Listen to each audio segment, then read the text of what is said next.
Are those of us with a little hitch in our giddy up too old to start their own YouTube channel? Is there a way to do it without having to get in front of a camera? Can an older person be successful at it? Can a baby boomer actually make money at it? The answers to those questions may surprise you. They surprised me. Heidi ho! I am the Duchess of Pig's Eye, and my partner, Valentine-the-Dog, and I would like to welcome you to the Gray Hair Chronicles, our own little corner of the World Wide Web, where we are going to explore all things older person and YouTube related. This video is the first of two. In this one, we'll be discussing the history of the baby boom. It's not as uninteresting as it might sound if you didn't like history in school, I promise. In the next one, we'll get into the nitty-gritty of face-forward versus faceless video types. We'll also talk about the pros and cons that a silver surfer in particular might face in creating their own channel. So please tune in. Before we start, I'll be referring to the term baby boomer here. Actually, most of what we'll talk about will apply to anyone between 50 and, how can I put it, the next stage of existence, whatever that is, or anyone who wants to understand an older person in their life a little bit better. But I'm starting out talking about baby boomers because, well, I are one. Do you know what a baby boomer is?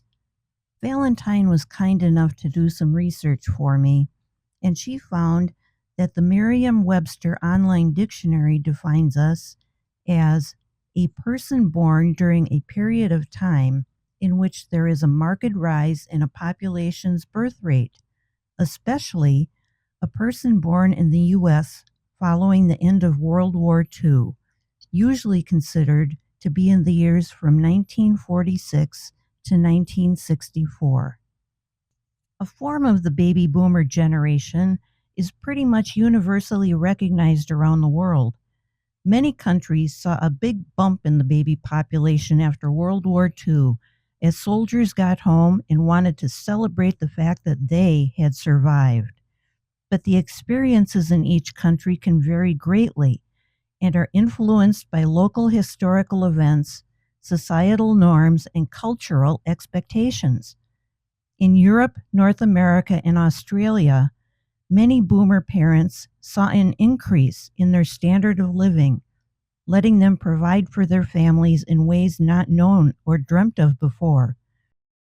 In many developing countries, however, political instability, economic development, and public health challenges were more important factors in the culture and led to the baby boomer generation not being a widely recognized or discussed cohort. Still, other countries experienced significant turmoil after World War II, such as prolonged conflicts, revolutions, and other major disruptions. Although their baby population may or may not have seen an increased jump, countries like China, with the Great Leap Forward and the Cultural Revolution, Vietnam, which experienced a prolonged war that had a significant impact on the country's population growth rates, and Russia, whose population trends were influenced more by the aftermath of World War II and the political and economic challenges brought about by the Cold War than by any baby boom, were all concerned more with what was happening in their society as a whole, rather than any generational part of it. You can see that the concept of labeling generations, while widespread, shows itself uniquely in each culture. This diversity highlights the difficulty of comparing baby boomers globally, as each country's social, economic, and political context influences the characteristics and experiences of its respective generation. So I'm going to be sticking with what I know and dealing with baby boomers in the United States only. That's not to say that other boomers who live other places may not learn something. I hope you do. In the United States, baby boomers are most often defined by the year they were born in, which is between 1946 and 1964. So that means folks who are, in 2024, between 60 and 78 years old. Statistics I found put recent estimates of our number at around 71 million, give or take a couple of million. We were the largest group of people in the U.S. until recently, when the millennials surpassed us, but there are still a lot of us hanging around. As I mentioned before, when the GIs came home after World War I, they wanted to first party, then to make babies and raise families, all of which they did with abandon, sparking a dramatic bump in births. During the years of the boom, a baby was born every 8 seconds. It was a good time to be born. The United States had become a world power during World War II. We were fortunate after the war to live in one of the few economies that was not close to collapse. We had escaped the physical and, for the most part, mental horrors of war. We didn't need to repay war debts to other countries, and we didn't need to figure out how to rebuild our shattered cities and cultures. The U.S. economy moved into a period of incredible growth, and the culture moved into a period of rapid change right along with it. There were jobs readily available and programs for GIs to qualify for homes and schooling. This provided post-war families with levels of prosperity previous generations couldn't hope to achieve, and their children, the baby boomers, reaped the benefits. Baby boomers are distinguished by a set of core values that have significantly shaped their generation and continue to impact society today. They were raised by parents who had survived the Great Depression and World War II. Those two great eras in our history couldn't help but change the way their parents saw life and would influence the way they brought up their children, and in turn, influence the way those children would view their world. Valentine-the-Dog has found baby boomers tend to share several characteristics. Most agree that among the top 5 of those are hard work, individualism, family, consumerism, and health and wellness. As a byproduct of surviving the Great Depression, the baby boomers' parents instilled in them a strong work ethic from a young age. They taught them that they needed to work hard and that to have a job, any job, was a good thing. There was no such thing as being a workaholic. The next baby boomer characteristic is individualism.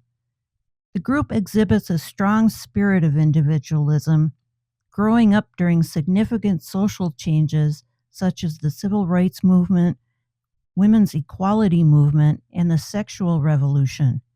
As a result, they highly value personal freedom and self-expression, earning them the nickname Me Generation due to their focus on individual achievement and fulfillment.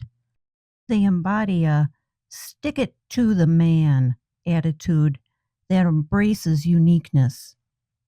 Family holds incredible importance for baby boomers. Many grew up in large families and placed a high value on maintaining close relationships with their siblings, parents, and extended family members. As parents, they prioritized their children's education and upbringing, often working long hours to provide for their families. And, of course, consumerism. The boomers' parents had grown up in a time of want, and they made up for this by spoiling their children as much as they could.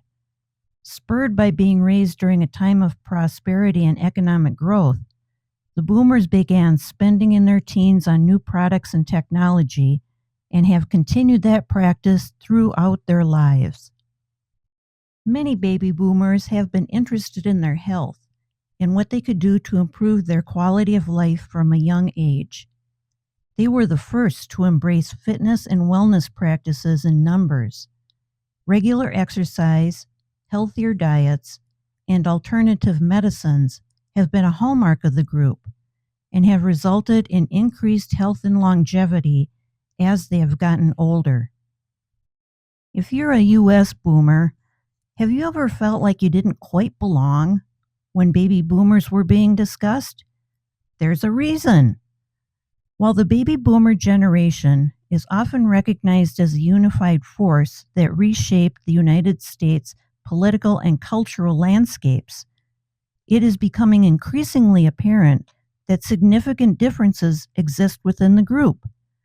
These variances are primarily seen between the babies born early on versus those born later on in the boom.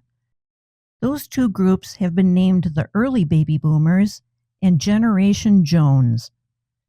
Personally, I was really surprised at this, but it makes perfect sense to those of us in the second category.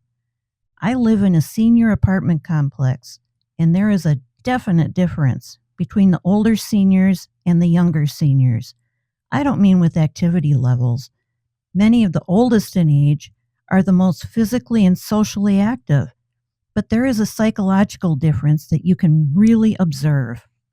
Early baby boomers, born during the first wave from 1946 to 1955, came of age during a time of rapid change.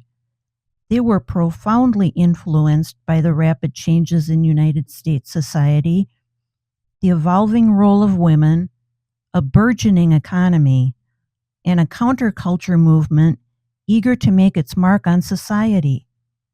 Icons like Martin Luther King Jr., Gloria Steinem, and John F. Kennedy inspired these individuals to challenge the prevailing traditional view and to strive for a world that mirrored the values of the young people of the time. Witnessing the cultural and societal shifts that they did played a significant role in shaping the identities of the early boomers. They were active participants in the social revolutions of the 1960s, from civil rights to the feminist movement. They were not afraid to use their large numbers to speak in a unified voice, and they spoke whenever they would see injustice at work. They were also sparked to speak collectively by the fact that many of their fathers had been able to attend college on the GI Bill, so they saw higher education as a necessary part of their children's upbringing. Going to college broadened the horizons of many a boomer, exposing them to people and attitudes that were totally new to them. They learned to debate opposing viewpoints in order to understand where they stood on an issue, and were in the company of many others who shared the same way of looking at life as they did. Home life for the early boomers was often in what we would call a very traditional setting, many times in a household with a single working parent, often the father. Many women who had entered the workforce during the war were encouraged to leave their jobs and resume domestic responsibilities as men returned from military service. Family size was significantly higher than during many other periods of time, averaging 3.6 children per household. Economically, the early boomers entered the workforce during a booming economy. They were able to find jobs easily and had no reason to doubt that their career growth would not be steady. Interest rates were low and new houses were plentiful, encouraging the exodus to the suburbs that was seen during their tenure. Optimism was firmly in control. Then along came Generation Jones, born between 1956 and 1964. This group missed the zenith of rapid cultural change. For them, landmark events like Woodstock, the I Have a Dream speech, and JFK's assassination were not direct experiences, but rather hazy memories of childhood. As they reached their formative years, the initial optimism of the early boomers had given way to economic downturns and a growing pessimism about the present and future, framing a very different backdrop to grow up in from their predecessors. In contrast to being influenced by being a part of the process of change, as the early boomers had been, Generation Jones was more influenced by the outcomes. Change had already occurred in many cases, and instead of protesting for their causes, Gen Jonesers found themselves fighting for career growth. They entered adulthood during a time of economic downturn. The unemployment rate was the highest since the Great Depression of the 1930s. With the tight job market, they knew they had to put their head down and work hard to simply keep their job. This period of fierce competition for job stability has stayed with Generation Jones, who earned their name because they were always trying to keep up with the Joneses or Jonesin for something more. The introduction of the birth control pill and resulting ease of family planning began to lead to smaller family sizes among Generation Jones families of origin. Because of these smaller families, mothers had more free time and were able to engage in full and part-time employment. The Jones kids weren't yet latchkey children, but they saw more freedom than their early boomer counterparts and learned early how to be independent and care for themselves. Their formative years were marked by events like Watergate, the oil embargo and resulting spike in fuel prices, and Iran hostage crisis, things that they had no hand in bringing about and had no ability to influence. This led to feelings of hopelessness and helplessness, and a more cynical and pragmatic outlook compared to the idealism of their predecessors, an outlook which has persisted throughout their lives. Now, we are at the end of our journey to find out about us. But no matter whether we are an early baby boomer or a Generation Jones, we have all gone through it together. We are similar, and yet we are different. Some of us are grandparents, and others are dog parents. Some of us have friends we've known for years, and others like to make new friends. Some of us are part of a couple, and others of us are going it by ourselves. Some of us are continuing long-term hobbies, and others are taking up new interests. And around 67% of us use the internet on a daily basis. If that's not a reason to get going with YouTube, I don't know what is. At this point, you may be asking, all very interesting, Duchess, but what in the wide, wide world of sports does this have to do with creating a YouTube channel and finding success? That is what you asked us. Because the very first thing we need to do is look at ourselves. And there is no better way to do that than by starting with an overview of our generation, where we came from. Then we will start peeling things down from there. In our next video, Valentine and I will be starting to peel, starting our deep dive into whether a person of a certain advanced age can indeed start a YouTube channel and be successful at it. Please stop by and see what we discovered through our research. You may be surprised. In the meantime, thank you so much for visiting. Valentine-the-Dog and I do hope to meet with you again. Until that time, give yourself a great big virtual hug. And remember that no matter what we decide to do, we can do it.